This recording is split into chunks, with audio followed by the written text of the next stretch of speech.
Hello students, हम लोग करने वाले हैं class 10th social science India and the contemporary world 2। Chapter जो है वो है नेशनलिज्म इन इंडिया। चलिए स्टार्ट करते हैं। तो आज हमारा जो टॉपिक है वो है salt march and the civil disobedience movement. Mahatma Gandhi found in salt a powerful symbol that could unite the nation. महात्मा गांधी को लगा कि जो सॉल्ट है, नमक है, वो एक बहुत पावरफुल सिंबल बन सकता है जो कि पूरी कंट्री, पूरे राष्ट्र को जोड़ देगा। On 31 January 1930, he sent a letter to Viceroy Irwin stating 11 demands. 31 जनवरी 1930 को उन्होंने वाइसरॉय इरविन को एक लेटर भेजा जिसमें 11 डिमांड्स रखी गई, 11 मांगे रखी गई। Some of these were of general interest, कुछ तो डिमांड जनरल यानी कि सभी के उसमें थी। Others were specific demands of different classes from industrial to peasants, जबकि कुछ डिमांड स्पेसिफिक थी, जैसे इंडस्ट्रियल्स के रिलेटेड थी कुछ डिमांड, कुछ किसानों से रिलेटेड थी। तो ये कुछ स्पेसिफिक डिमांड थी, कुछ जिनमें सभी का इंटरेस्ट था वो डिमांड थी। The idea was to make the demands wide ranging so that all classes within Indian society could identify with them and everyone could be brought together in a united campaign. Idea क्या था कि demands को एक wide range पे लेके जाया जाए ताकि इंडियन सोसाइटी में जितनी भी क्लासेस हैं, जितने भी डिवाइडेशन हुए हैं, वो किसी ना किसी तरीके से उन डिमांड्स के साथ खुद को कोरिलेट करें और सभी जो है इकट्ठे होके इस कैंपेन का हिस्सा बन जाएं। The most stirring of all was the demand to abolish the salt tax. Salt tax, उनमें से एक जो सबसे बड़ी डिमांड थी, जो सबसे हिलाने वाली डिमांड थी, वो थी कि सॉल्ट टैक्स को बंद किया जाए। जो नमक के ऊपर टैक्स लगता है उसे खत्म किया जाए। Salt was something consume by the rich and the poor alike. ये क्यों था? क्योंकि जो सॉल्ट है उसे चाहे रिच है चाहे गरीब है वो उसको एक जैसे यूज करते थे। It was one of the most essential items of food, और ये फूड का एक सबसे इम्पोर्टेंट आइटम था क्योंकि बिना नमक के आपको टेस्ट ही नहीं आ सकता। The tax on salt and government monopoly over its production. जो सॉल्ट के ऊपर टैक्स था और इसको बनाने के ऊपर जो सरकार की मोनोपोली थी, मतलब सिर्फ सरकार इसको बना सकती थी। महात्मा गांधी ने डिक्लेयर किया, reveal the most oppressive face of British rule. उन्होंने कहा कि जो नमक को बनाने का एकमात्र मतलब गवर्नमेंट है और जो उसके ऊपर टैक्स लगता है, ये ब्रिटिश रूल का सबसे ज्यादा दबाने वाला चेहरा है, सबसे क्रूर चेहरा है।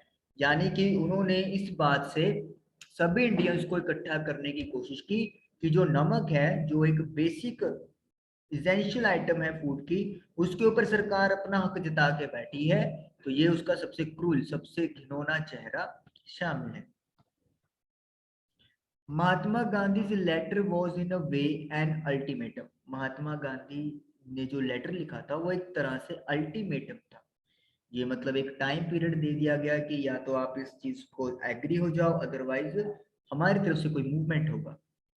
If the demands were not fulfilled by 11 March, अगर 11 मार्च तक ये डिमांड्स पूरी नहीं हुई, द लेटर स्टेटेड, तो लेटर में लिखा गया, Congress would launch civil disobedience campaign. तो जो कांग्रेस है वो एक आंदोलन, एक लहर क्रिएट करेगी सिविल डिसओबीडियंस, मतलब इसमें लोग ब्रिटिशर्स को ओबे नहीं करेंगे। Irwin was unwilling to negotiate, लेकिन इरविन की इसमें कोई नेगोशिएशन यानी कि इसमें कोई भी उसकी इच्छा नहीं थी कि उसको कंसिडर किया जाए। So Mahatma Gandhi started his famous salt march accompanied by 78 of his trusted volunteers. तो महात्मा गांधी जी ने अपना जो प्रसिद्ध सॉल्ट मार्च है वो शुरू किया और उसमें इनका साथ 78 उनके सबसे विश्वसनीय वॉलंटियर्स ने दिया। और सॉल्ट मार्च मतलब उन्होंने पैदल यात्रा करनी शुरू कर दी। The march was over 240 miles, तो 240 मील्स का ये मार्च था। फ्रॉम गांधी जी आश्रम इन साबरमती, जो गांधी जी के आश्रम से शुरू हुआ जो साबरमती में था, to the Gujarati coastal town of Dandi, जो डांडी के गुजरात के कोस्टल टाउन मतलब जो समुद्री एरिया होता है, जो तटीय एरिया होता है, वहां तक ये डांडी मार्च निकाला गया। The volunteers walk for 24 days about 10 miles a day. जो वॉलेंटियर्स थे वो 24 दिनों तक चले और हर दिन अबाउट 10 माइल्स का वो डिस्टेंस ट्रेवल करते। Thousands came to hear Mahatma Gandhi wherever he stopped. जहां भी महात्मा गांधी रुकते हजारों की संख्या में लोग उनको सुनने के लिए आते। And he told them what he meant by Swaraj and argued them to peacefully defy the British. तो महात्मा गांधी उनको बताते कि स्वराज का मतलब क्या है और उनको ये आर्ग्यू करते कि वो भी शांति पूर्वक ब्रिटिशर्स को मतलब अंगेस्ट हो जाए, ब्रिटिशर्स को मानना बंद करते या उनका विरोध करना शुरू करते। ऑन 6 अप्रैल ही रीच डांडी, 6 अप्रैल को वो डांडी पहुंचे एंड सेरेमनीली वॉयलेटेड द लॉ, और उन्होंने जानबूझ के कानून जो है वो तोड़ दिया। Manufacturing salt by boiling sea water, नमक बनाने का जो पूरा का पूरा राइट था वो गवर्नमेंट के पास था, लेकिन उन्होंने समुद्र के पानी को बॉयल करके नमक बनाया, तो इस तरीके से उन्होंने कानून की वायलेशन की। This marked the beginning of civil disobedience movement. इससे civil disobedience movement का शुरुआत हुई। How was this movement different from non-cooperation movement?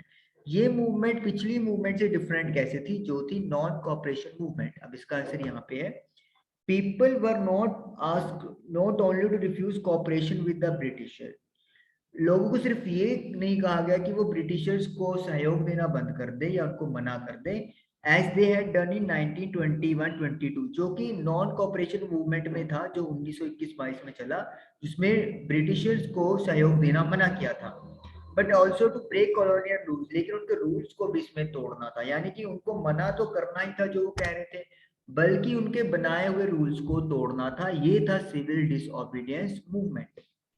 Thousand in different parts of the country broke the salt law, हजारों की संख्या में country के अलग अलग हिस्सों में सॉल्ट लॉ को ब्रेक किया गया, तोड़ दिया गया। मैन्युफैक्चर सॉल्ट, उन्होंने सॉल्ट बनाया and demonstrated in front of government salt factory, और ये सब कुछ उन्होंने गवर्नमेंट की सॉल्ट फैक्ट्रीज के सामने किया। मतलब जहां पे गवर्नमेंट की फैक्ट्री लगी हुई थी नमक बनाने की, उसके सामने ही उन्होंने सॉल्ट को बनाया, उसको डेमोस्ट्रेट किया कि कैसे आप बना सकते हो। ये सारा प्रोसेस गवर्नमेंट की फैक्ट्रीज के सामने हुआ। एज द मूवमेंट सेपरेट, जैसे जैसे लहर फैला, फॉरेन क्लोथ्स वर बायकॉटेड, जो विदेशी कपड़ा था उसको भी बायकॉट किया गया। लिक्विड शॉप वर पिकेटेड, और जो शराब वाली दुकानें थी उनको जाने का रास्ता ब्लॉक कर दिया गया। पेजेंट्स रिफ्यूज टू पे रेवेन्यू एंड चौकीदारी टैक्स, किसानों ने लगान और चौकीदारी टैक्स पे करने से मना कर दिया। विलेज ऑफिशियल रिजाइन, जो विलेज के ऑफिसर्स थे, ऑफिशियल्स थे, उन्होंने अपना रिजाइन दे दिया, त्याग पत्र। And in many places forest people violated forest law, और काफी सारी जगह पर जो जंगल में रहने वाले लोग थे उन्होंने जंगल के कानूनों को तोड़ना शुरू किया। गोइंग इनटू रिजर्व फॉरेस्ट, वो जो रिजर्व फॉरेस्ट थे वहां पे गए, to collect wood and graze cattle, और वहां से उन्होंने लकड़ी और अपने जानवरों को चराया, हालांकि ये चीज वहां पर मना थी, लेकिन आंदोलन का नाम ही ये था कि कानून मानने नहीं है बल्कि उनको तोड़ना है। Worried by the development, the colonial government began arresting the Congress leaders one by one. तो इस तरीके से जो ये मूवमेंट होना शुरू हुआ, डेवलपमेंट होता गया, तो जो ब्रिटिश गवर्नमेंट थी उन्होंने कांग्रेस के लीडर्स को एक एक करके गिरफ्तार करना शुरू कर दिया। This led to violent clashes in many places, इस तरीके से क्या हुआ, काफी सारी जगहों पर हिंसक घटनाएं हुई। When Abdul Ghaffar Khan, a devout disciple of Mahatma Gandhi, was arrested in April 1930. Abdul Gaffar Khan Mahatma Gandhi ji को बहुत मानते थे, तो उनको अप्रैल 1930 में अरेस्ट कर लिया गया। Angry crowd demonstrated in the streets of Peshawar facing armed cars and police firing. तो जो भीड़ थी जिसको बहुत गुस्सा था इस बात पे कि अब्दुल गफ्फार खान जो कि महात्मा गांधी को समर्पित थे उनको अरेस्ट कर लिया गया, तो फिर उन्होंने पेशावर की जो स्ट्रीट थी उनको मतलब ऑक्युपाई कर लिया, और उन्होंने पुलिस की जो बख्तरबंद गाड़ियां थी, मतलब ये व्हीकल होता है जिनको प्रोटेक्ट करने की है, और पुलिस फायरिंग भी उन्होंने फेस किया। तो मतलब गोलियां भी उन्होंने खाई। कह सकते हैं कि बहुत सारे लोग इसमें क्लैश में मर गए होंगे। मैनी वर किल्ड, काफी सारे मर गए। अ मंथ लेटर, एक महीने बाद, when Mahatma Gandhi himself was arrested, जब महात्मा गांधी को खुद अरेस्ट कर लिया गया, industrial workers in Sholapur attacked police post, municipal buildings, law courts and railway station, all structure that symbolises British rule. तो हुआ क्या, जितने भी ब्रिटिश रूल के स्ट्रक्चर थे जो मतलब उनको सिंबलाइज करते थे, जहाँ पे ब्रिटिश तौर तरीके काम करते थे, जैसे कि पुलिस पोस्ट हो गए, म्यूनिसिपल बिल्डिंग्स हो गई, लॉ कोर्ट हो गए, कोर्ट्स कह सकते हो आप लोग, रेलवे स्टेशन हो गए, उन पे इंडस्ट्रियल में काम करने वाले वर्कर्स ने अटैक कर दिया शोलापुर में। A frightened government responded with a policy of brutal repression.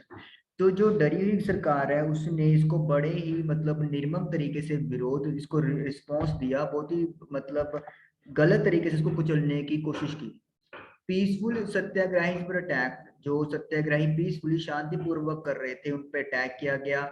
Women and children were beaten, वो जो वीमेन थी और जो बच्चे थे उनको पीटा गया। And about 1 lakh people were arrested, और लगभग 1 लाख लोगों को गिरफ्तार कर लिया गया। In such a situation, Mahatma Gandhi once again decided to call off the movement and entered into a pact with Irwin on 5th March 1931. तो ऐसी सिचुएशन को देखते हुए महात्मा गांधी ने एक बार फिर से जो मूवमेंट है उसको वापस लेने का फैसला किया, और एक समझौते में उन्होंने इरविन के साथ समझौता किया 5 मार्च 1931 को। By this Gandhi Irwin pact, इस गांधी इरविन समझौते में Gandhi ji consented to participate in a round table conference. The Congress had boycotted the first round table conference in London, and the government agree to release the political prisoners.